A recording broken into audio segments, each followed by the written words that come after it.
अस्सलामु अलैकुम वरहमतुल्लाहि वबरकातुहू। बाबुल इल्म में आप सभी का इस्तकबाल है। प्यारे बच्चों, हमने अलजेब्री इबारतों पर अमल के तहत इसकी जमा, तफरीक और ज़रब इनके मुतालिक सीखा।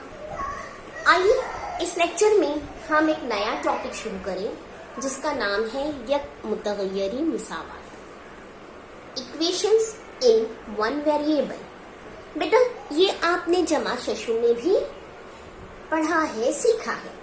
आइए पहले हम देखें कि भाई अब ये जो नया नाम हमारे पास आ गया है अपने चैप्टर के तहत, ये क्या है।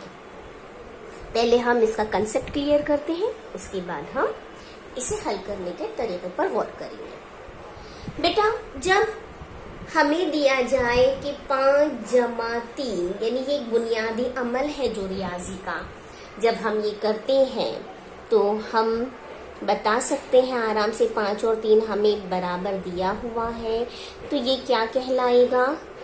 ये रियाजी का एक अमल है ना। रियाजी का एक अमल है, हिसाब का एक तरीका है, ये हमारी रियाजी है। लेकिन जब हमने ये दोनों हमें मालूम था, ये दोनों हमें मालूम है, 5 और 3 हमें पता है, लेकिन जब हमने इसमें एक नामालूम अदद को शामिल कर लिया, नामालूम अदद यानी कौन सा? जिसे हम मुतगय्यर कहते हैं, है ना। यानी अल्फाबेट्स का जब हमने इस्तेमाल किया, जैसे अगर मैं कहूं कि 5 में कोई अदद जमा किया, 5 में कोई अदद जमा किया, वो नामालूम x, 5 + x। जब हमने नामालूम अदद का शुमार कर लिया रियाजी के अमल के साथ, ये बुनियादी आमाल के साथ, बुनियादी आमाल कौन से हैं बेटा? Plus, minus, multiplication and division, है ना। जब इनके साथ हम नामालूम अदद का शुमार कर लेते हैं तो वो क्या कहलाता है? अलजेब्री इबारत या अलजेब्रा कहलाता है ना। हमने सीखा अलजेब्राइक एक्सप्रेशंस सीख लिए, और इसमें हम जो अल्फाबेट्स हैं उसको हम क्या कहते हैं? मुतगय्यर कहते हैं। तो जब हम अलजेब्री इबारत में एक ही मुतगय्यर का इस्तेमाल करते हैं, देखो यक मुतगय्यरी, यक एक मुतगय्यर का इस्तेमाल करें, यहाँ पर एक मुतगय्यर है ना, x। जब हम एक मुतगय्यर का इस्तेमाल करते हैं तो वो अलजेब्री इबारत बनती है। लेकिन जब हम इसके साथ मुसावात, देखो मुसावात का क्या मानी होता है? मुसावात यानी बराबर। तो जब हम इस अलजेब्री इबारत में बराबर का इस्तेमाल कर लें, यानी मैंने कहा 5 जमा x बराबर 8, 5 जमा x बराबर 8, यानी जब मैंने इसमें बराबर के अमल का इस्तेमाल किया, मुसावात का इस्तेमाल किया, तो ये कहलाएगा मुसावात। क्या कहलाएगा? मुसावात, इक्वेशन। लेकिन चूंकि यहाँ पर एक ही मुतगय्यर है, एक ही अल्फाबेट है, तो हम इसका प्रॉपर नाम कहेंगे यक मुतगय्यरी मुसावात, यक मुतगय्यरी मुसावात, इक्वेशंस इन वन वेरिएबल। यानी अब देखिए जरा, 5 जमा x बराबर 8, यानी 5 में कोई अदद हमने जमा किया तो वो 8 के बराबर होता है। 5 में कोई अदद जमा किया तो वो 8 के बराबर होता है। 5 में हम कितना जमा करेंगे कि 8 हो जाए? कितना जमा करेंगे? 3, है ना। आपको तीनों अमल समझ में आया? ये सादा जमा है, ये हमारा रियाजी का अमल है, 5 जमा 3 बराबर 8। फिर 5 जमा x, जब हमने इसमें अल्फाबेट का यूज कर लिया तो रियाजी के बुनियादी आमाल के साथ जब हम अल्फाबेट का यूज करते हैं तो वो क्या कहलाता है? अलजेब्री इबारत। क्या कहलाता है? अलजेब्री इबारत, है ना। और जब हम अलजेब्री इबारतों में बराबर का इस्तेमाल कर लें तो वो कहलाती है मुसावात। और अगर एक ही वेरिएबल है, एक ही मुतगय्यर है, तो वो कहलाती है यक मुतगय्यरी मुसावात। अंडरस्टूड? कंसेप्ट क्लियर हुआ? यक यानी एक, मुतगय्यर यानी अल्फाबेट, एक ही अल्फाबेट, और मुसावात यानी जहाँ पर बराबर का अमल हो, यानी जमा, ज़रब, तक़सीम वगैरह का जमा, नफ़ी, ज़रब, तक़सीम इन बुनियादी आमाल के साथ एक मुतगय्यर हो और बराबर का अमल हो, जवाब आपको दिया जाए, तो वो कहलाता है यक मुतगय्यरी मुसावात। ठीक है, equations in one variable. Understood? आइए अब हम इसको हल करने का तरीका सीखते हैं। ये हम जमा शेषम में सीख चुके हैं, एक बार और इसको दोहरा लेते हैं, आपका याद हो जाएगा। x जमा 7 बराबर 4। ठीक है, अब इसे हमें हल करना है। बेटा आपको जमा शेषम का याद होगा, x जमा 7 बराबर 4 यक मुतगय्यरी मुसावात। हम क्या करते हैं, ये ध्यान में रखना है कि बराबर ये एक दीवार है आपके लिए। क्या है बराबर? एक दीवार है, और उसकी वजह से दो हिस्से बन गए हैं, है ना, बराबर के लेफ्ट साइड में और बराबर के राइट साइड में। ठीक है, लेफ्ट हैंड साइड और राइट हैंड साइड। ठीक, अब लेफ्ट हैंड साइड पर जो अदद है क्या है? +7 है ना। तो हम क्या करेंगे, जो मुतगय्यर है हमारे पास, उस मुतगय्यर को उसकी ही जगह पर यानी लेफ्ट हैंड साइड पर ही रखेंगे। बराबर ये जो दीवार है ये अपनी जगह पर, और 4 ये अपनी जगह पर। अब ये जो +7 है इसको हम 4 के पास भेज देंगे। किसके पास भेज देंगे? 4 के पास। तो बेटा आप ख्याल रखिए आप कि जब हम देखिए किसी के घर जब हम जाते हैं तो क्या हम ऐसे उठकर चले जाते हैं? नहीं, क्या करते हैं, थोड़ी सी तैयारी करते हैं, है ना, थोड़ा तैयार हो जाते हैं, बाल बना लिए, चेंज कर लिए, जो भी हमें करना है हम वैसे तैयार हो जाते हैं। फिर हम दूसरे के घर जाते हैं, तो जैसे हम घर में बैठे थे, जब हम तैयारी करते हैं तो बैठे हुए थे, और जब हम तैयारी कर लिए, दोनों सूरतों में फर्क हो गया, है ना, थोड़े अच्छे दिखने लगते हैं, थोड़े बदल जाते हैं। अच्छे क्या दिखते हैं? थोड़े बदल जाते हैं। तो ये +7 अब हम इसको तैयार कर देंगे ताकि वो दूसरे के घर जा सके, तो वो तैयार होगा +7, थोड़ी सी तब्दीली वाकई हो जाएगी, तो ये +7 क्या बन जाएगा? -7। ठीक है, ये नहीं, देखो तैयारी करने पर प्लस माइनस में कन्वर्ट हो गया। आपको 6th में हम लोगों ने ऐसा सिखाया था, x + 7 = 4। तो मुतगय्यर के तरफ के अदद को हटाइएगा, तो इसे हटाने के लिए +7 है तो इसका मुतज़ाद अदद लेते हैं। +7 का मुतज़ाद अदद होता है -7 चूंकि हमने एक जानिब से -7 किया है तो दूसरी जानिब भी हम -7 करेंगे। तो यहाँ पर हो जाता है +7 -7, प्लस माइनस माइनस, 7 में से 7 गया 0, ये कट गया, x बचा यहाँ पर बराबर 4 नफी 7, तो क्या बच गया? -3। यही किया था ना, याद आया? तो हमने क्या किया, ये स्टेप को हटा दिया, हम डायरेक्ट यहाँ पर आ गए हैं, है ना। ठीक है, तो ये याद रखना है हमें कि जब हम बराबर के दूसरी जानिब कोई अदद को ले जाते हैं तो वो बदल जाता है, वो तब्दील हो जाता है। अगर प्लस है तो माइनस हो जाएगा, माइनस है तो प्लस हो जाएगा, ज़रब है तो तक़सीम हो जाएगा, तक़सीम है तो ज़रब हो जाएगा। ठीक है, प्लस क्या बन जाएगा? माइनस, माइनस क्या बन जाएगा? प्लस, ज़रब क्या बन जाएगा? तक़सीम, और तक़सीम क्या बन जाएगा? ज़रब। ठीक है, आया समझ में? तो इस तरीके से हम बराबर के दूसरी जानिब जब जाते हैं तो अदद को बदल देते हैं, उसकी अलामत को बदल दिया, इस तरीके से बदला जाता है, ये ख्याल रखिएगा। अब देखिए x बराबर 4 - 7 कितना होता है? -3, है ना, बड़े की अलामत के साथ। ये हो गया आपका आंसर। तस्दीक कीजिए कि क्या अब इसका मतलब है कि कोई अदद है उसमें हमने 7 जमा किया तो जवाब आता है 4।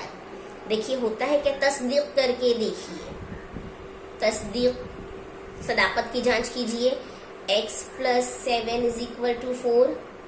x की कीमत हमने मालूम की है -3 + 7, माइनस प्लस माइनस, 7 में से 3 गए, 4 बचे, 7 की अलामत पर जमा है तो ये जमा 4 आया बेटा, यही आया। सदाकत की जांच हो गई, ठीक है। आइए दूसरा देखते हैं, दूसरी मिसाल पर गौर करते हैं। आपको दिया है 4p = 12। देखिए 4 और p, ये जो है 4p दोनों के दरमियान कोई अलामत नहीं है, तो कौन सी अलामत मौजूद है? हाँ, ज़रब की, सीखे थे पिछली बार में ही। तो यानी 4 और p यहाँ पर कौन सी हालत में है? ज़रब में है। तो ज़रब वहां जाएगा तो क्या बनेगा? तक़सीम। तो हम लिखेंगे p = 12/4, है ना। बटे का मतलब होता है तक़सीम। तक़सीम कर दीजिए, 4 × 4, 4 × 12, तो p बराबर हो गया 3। देखिए इसका मतलब क्या हुआ कि 4 को किसी अदद से ज़रब किया तो जवाब 12 आता है, और हमने वो अदद की कीमत क्या निकाली है? 3, है ना। तस्दीक करके देखिए, सदाकत की जांच कीजिए। 4p = 12, 4 × p की कीमत आई है 3, 4 × 12 हुआ, है यही, है सेम, यानी हमारा 3 ये जो जवाब है वो सही है, ठीक है। तीसरी मिसाल को देखिए, मिसाल नंबर 3, m-5 = 4। किसी अदद में से 5 नफी करें तो जवाब 4 आता है। m-5 = 4। m इसको बराबर के लेफ्ट हैंड साइड पर ही रहने दिया हमने, बराबर अपनी जगह पर। ये 4 अपने ही घर में यानी राइट हैंड साइड पर ही रहा। -5 को तैयार कर दिए, वहां गया तो क्या हो गया? +5, है ना। दूसरे के घर में जाकर प्लस हो गया, थोड़ा तब्दील होकर गया। तो m बराबर 4 और 5 9 हुआ। चलिए तस्दीक कीजिए, क्या जवाब आपका सही है? m-5 = 4। m की कीमत क्या आई है? 9 नफी 5, 9 में से 5 गया, कितना बचा? 4 बचा, आया सेम, यानी ये हमारा जवाब सही है, ठीक है। ये तमाम चीजें हमने 6th में सीखी हैं। चौथी मिसाल देखिए, t/3 = 6। इसका मतलब है कि भाई कोई अदद है, उसको 3 से तक़सीम किए बटे, तो उसका जवाब आता है 6। t/3 = 6। तो t जो मुतगय्यर है उसको लेफ्ट हैंड साइड पर ही रहने दिया, बराबर अपनी जगह, 6 भी अपने ही घर में मौजूद। अब 3 को सजा कर संवार कर भेज दीजिए 6 के घर में, तो ये तक़सीम में है, वहां गया तो क्या हो जाएगा? ज़रब हो जाएगा। t = 6 ज़रब 3, 6 × 18। देखिए तस्दीक करके देखिए, सदाकत की जांच कीजिए। t/3 = 6। t आपके पास है 18, अभी जो कीमत मालूम किए, बटे 3, 3 × 3, 3 × 6 = 18, आया 6, है बराबर। तो ये हमारा आंसर सही आया, ठीक है। ऐसे हमें हर जगह तस्दीक करके देखना नहीं है, लेकिन हम आपको बता रहे हैं, तस्दीक कर रहे हैं कि देखो बेटा वही आता है जवाब। अब कहीं पर हमें कंफ्यूजन होने लगे तो हम उसकी सदाकत की जांच कर सकते हैं। मैथ्स खुद प्रूफ भी करता है कि मेरा जो जवाब आया है वो सही है या नहीं, ठीक है। तो अब आपके मश्क नंबर 36, एक्सरसाइज 36, इसका तीसरा क्वेश्चन। एक्सरसाइज 36 है ना, मशक़ वाला 36, इसका पहला और दूसरा क्वेश्चन आप करेंगे। तीसरे में है दर्ज झेल मुसावातें हल कीजिए, उसके तहत 6 क्वेश्चंस दिए हुए हैं। आइए इनमें से मैं कुछ आपको बता दूं, बाकी आप करेंगे। आइए देखते हैं। 4x जमा 1/2 बराबर 9/2 बराबर है, देखिएगा 2 हिस्से बन गए, लेफ्ट साइड और राइट हैंड साइड है ना। तो मुतगय्यर के साथ जो अदद है, मुतगय्यर के साथ जो अदद है पहले उसे बराबर के दूसरी जानिब ले जाइए। 4x अपनी जगह पर रखिए, बराबर 9/2 अपनी जगह पर बेटा। अब 1/2 जो है आपका कौन से हालत है, प्लस में है, सजा दिए उसको तो माइनस बन गया, बदल गया -1/2। ठीक है। अब 4x इज इक्वल टू, बराबर के नीचे बराबर आने दीजिए, 9/2 नफी 1/2, नातिक आदाद वाला क्वेश्चन, नातिक आदाद पर अमल है ना। 2/2 दोनों का नसब नुमा यकसा है, एक जैसा है, तो हम सिर्फ शुमार को निंदा को माइनस कर देंगे। 9 में से 1 माइनस कर दिए तो कितना बचा, 8 बचा। 8/2, 8/2। हाँ, अब क्या करेंगे, अगर यहाँ ये मुख्तसर होता है तो मुख्तसर कर देंगे, वरना रुकेंगे। देखिए 4x बराबर 8/2 आया। ये 8/2 कटता है, 2 1 2, 2 चौके 8, यानी 4x बराबर 4। अभी हमारा ये हल नहीं हुआ है क्योंकि हमारे पास x के साथ मुतगय्यर x जो है उसके साथ जरीब मौजूद है 4, है ना। तो इस जरीब को भी हटाएंगे, हम सिर्फ x की वैल्यू मालूम करेंगे, सिर्फ x की कीमत मालूम करेंगे। तो जरीब को भी हटाना है हमें, इसलिए हम लिखेंगे x बराबर ये वाला 4 अपनी जगह पर। 4x के साथ कौन सा है, कौन सा ताल्लुक है, क्या ताल्लुक है, जरब है ना, जरीब कह रहे हैं, जरीब जरब। ठीक है, तो 4 यहाँ पे जरब की हालत में है, तो बराबर के दूसरी जानिब जाएगा तो क्या बन जाएगा, तकसीम बन जाएगा, यानी बटे 4, 4 1 4, 4 1 4, x बराबर 1। क्या है आंसर, x बराबर 1। ठीक है, समझ में आया बेटा। अब इसी में दूसरा क्वेश्चन है 10 is equal to 2y plus 5। 10 is equal to 2y plus 5। तो बेटा क्या कीजिए, पहले इसको रीअरेंज कर लीजिए। हम क्या करेंगे, मुतगय्यर जो है हमारे पास उसे हम लेफ्ट साइड ले आएंगे और जो हमारा जवाब है उसे हम राइट साइड ले जाएंगे। तो ये हो जाएगा 2y plus 5 is equal to 10। ठीक है, अब आप हल कर सकेंगे इसे। 2y अपनी जगह पर, बराबर अपनी जगह पर, 10 अपनी जगह पर, प्लस 5 वहां गया -5, है ना। इस तरीके से आप हल कर लेंगे ना, यानी यही मेथड अप्लाई करना है। हल कीजिएगा, खुद से हल कीजिए। तीसरा क्वेश्चन क्या है, 5m minus 4 is equal to 1। देखिए ये भी आप हल कर लीजिए, इंशाअल्लाह ताला कर लेंगे, आसान है। इसी सूरत का है। ठीक है, अब आ जाते हैं हम चौथे क्वेश्चन पर। चौथा क्वेश्चन और 5वां क्वेश्चन हम बताएंगे। चलिए चौथे क्वेश्चन को देखते हैं। 6x minus 1 is equal to 3x plus 8। थोड़ा सा नौयत बदल गई है क्वेश्चन की। अब हमें बराबर के दोनों जानिब, लेफ्ट साइड में भी राइट साइड में भी, दोनों जानिब हमें मुतगय्यर नजर आ रहे हैं, दोनों जानिब हमें आदाद नजर आ रहे हैं। तो हम क्या करेंगे?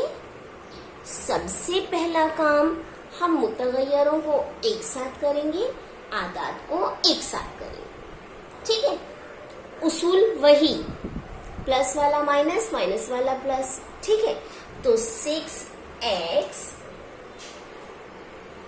बराबर के दूसरे जानिब देखिए 3x है ना, मुस्बत है, यहां पर आ गया तो मनफी 3x इज इक्वल टू 8 को अपने घर में रखिए, पहले 8 लिखेंगे। हाँ देखो 6 को हमने 6x को हमने यहाँ पर ही रखा, जो अपने घर में है जिस जगह पर है उसको उसी जगह रखिए, दूसरे को यहाँ वहां कीजिए।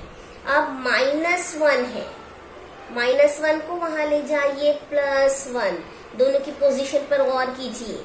अक्सर बच्चे क्या करते हैं, इसको ऐसा करते हैं 6x नफी 1 बराबर 3x जमा 8, तो क्या कर देते हैं गलती से, क्या करते हैं 6x नफी 3x बराबर 1 नफी 8, ऐसे कर देते हैं।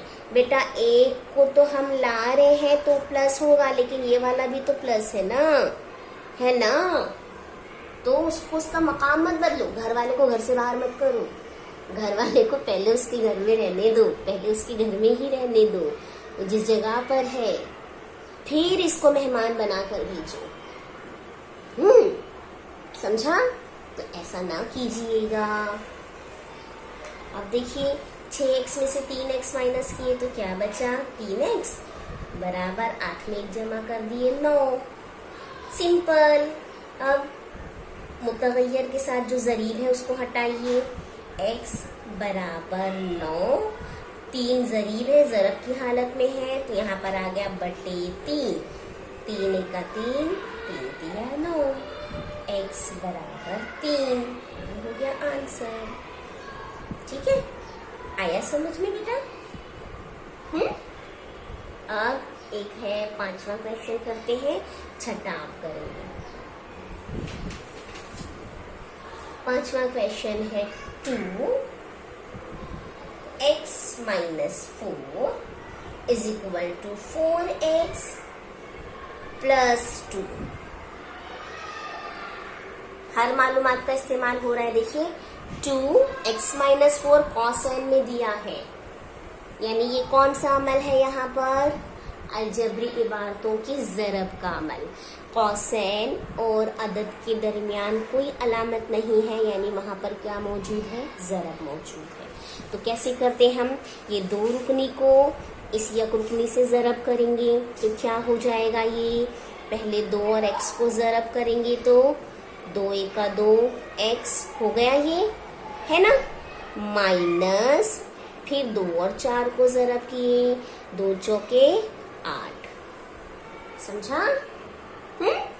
बराबर 4x प्लस 2। कौन सी कंडीशन आई, ऐसी कंडीशन आ गई, यही वाली है ना, यानी बराबर के दोनों जानिब मुतगय्यर मौजूद हैं, दोनों जानिब आदाद मौजूद हैं, यहाँ वहां कर दीजिए। 2x 4x को यहाँ लाना है, मुतगय्यर को एक साथ लेना है, तो 4x यहाँ आ गया तो क्या हो गया, -4x बराबर 2 पहले अपनी जगह पर, -8 वहां गया तो क्या बन गया, +8, करेक्ट। अब 2x में से 4x नफी किए तो क्या बचा, -2x, बड़े अदद की निशानी ना, बराबर 8 में 2 जमा कर दिए 10। ठीक है, अब -2x is equal to 10, x के साथ जरीब है -2, x के साथ जरीब है -2, वहां जाएगा तो क्या हो जाएगा, जरीब है तो क्या होगा, तकसीम होगा, है ना, तो ये हो गया x बराबर 10 बटे -2, -2 जरब की हालत में है, इसको मनफी को मिस्बत नहीं कर देना, हम जरीब को ला रहे हैं, हम माइनस अमल वाले को नहीं ला रहे हैं, हम जरीब को ला रहे हैं। ठीक है, सिर्फ जरीब आ रहा है हमारे साथ। तो बेटा आपको याद होगा कि जब हमने नातिक आदात की ज़रब और तक़सीम का अमल सीखा था। सही आदात की ज़रब और तक़सीम का अमल सीखा था। तो बेटा हमने वहाँ पर वाज़ेह किया था कि माइनस जो है वो हम नसब नुमा में नहीं लगाते, हम उसे कहाँ ले जाते हैं, शुमार कुनिंदा में, है ना। तो ये हो जाएगा x बटे -10, x बराबर ये जो माइनस हमने नीचे लगाए हैं ना, ये कहाँ जाएगा, शुमार कुनिंदा में, -10/2। वही माइनस का माइनस रहा। क्यों लगा दिया टीचर ने ऊपर, चूंकि नसब नुमा को मनफी नहीं रखते, ये रूल। अब कटता है काटो, 2 × 2, 2 × 10, तो क्या आ गया, x बराबर -5। ये हो गया आपका आंसर। ठीक है, समझा। तो इसी तरीके से आपका छठा क्वेश्चन है। छठा क्वेश्चन क्या है, 5x + 1 = 74 कर लेंगे, है ना। पहले ज़रब इस तरह से, फिर हमारा अमल होगा 74 के पास हम आदत को ले जाएंगे, मुतगय्यर को उसकी जगह पर रखेंगे, फिर ज़रीब को ले जाएंगे और हल करेंगे। अंडरस्टूड, समझ में आया। यक मुतगय्यरी मुसावात को हल कैसे करते हैं, यक मुतगय्यरी मुसावातें कहते किसे हैं, और इसे हल कैसे किया जाता है, किस तरीके से बराबर की दूसरी जानिब जाकर ये चेंज हो जाता है ना। समझा बेटा। तो अभी हमने ये तरीका सीख लिया, ये चीज़ें सीख ली। तो आपको मश्क़ी सवालात 36 इसमें का पहला क्वेश्चन, दूसरा क्वेश्चन और तीसरा क्वेश्चन करना है। सवाल नंबर 4 से 7 तक ये तमाम सवालात क्या है, इबारती सवालात है। अगले लेक्चर में हम इसको समझेंगे, इबारती सवालात को कैसे हल करते हैं। ठीक है, चलिए, अल्लाह हाफिज़।